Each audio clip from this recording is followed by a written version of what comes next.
Hello friends, friendship day निमित्त आम्ही आलो आहोत ग्रँड पुरोहित हॉटेलला. हे प्युअर व्हेज हॉटेल आहे. संकष्टी असल्यामुळे खूपच गर्दी होती. यांच्याकडे थाळी सिस्टम्स अवेलेबल आहेत. हे बघा, अशा थाळी आहेत. आम्हालाही राजस्थानी थाळी प्रेफर करायची होती म्हणून आम्ही आलो होतो. हे बघा, आमची एंट्री झालेली आहे. मी विनायक वंश. आता येणार आहे गौरी, विक्रम आणि शिवबा. आता बघा, भगवान, चिकू, स्नेहा कसे येत आहेत. ते आपल्याच नादात येत आहेत. त्यांना कदाचित माहीत नाही आहे की व्हिडिओ चालू आहे. आतमध्ये गेल्यावरती समजलं की 15 ते 20 मिनटं वेट करावं लागेल.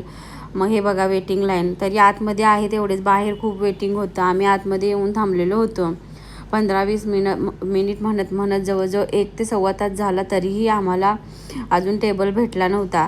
आमची एनर्जी खूप डाऊन झाली होती. पण मुलांची बघा, चिल्ली-पिल्ल्यांची दंगा बघा, डान्स बघा, एन्जॉयमेंट बघा.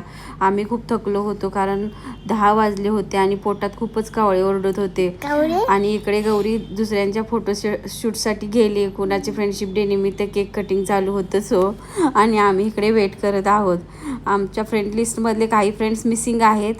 डोंट वरी. हे बघा, स्टार्ट झालं आमचं दहीवड्यापासून, परत भाटी. आणि हे बघा, थाळी सिस्टीममध्ये छोटे समोसे, पुरी, पनीर चिली, 3 प्रकारची भाजी, ॲक्च्युली 4 प्रकारची, कारण भेंडीची पण आहे, सूप, 2 प्रकारची कढी, स्वीट, असं वेगळ्या वेगळ्या प्रकारामध्ये भाज्या पण आहेत. पनीर चिली आहे, 3 प्रकारचे सॉस, चटणी आहे, लोणचं आहे, दाल खिचडी, पांढरा भात, असं खूप काही डिशमध्ये होतं. जलजिरा होतं, ताक होतं.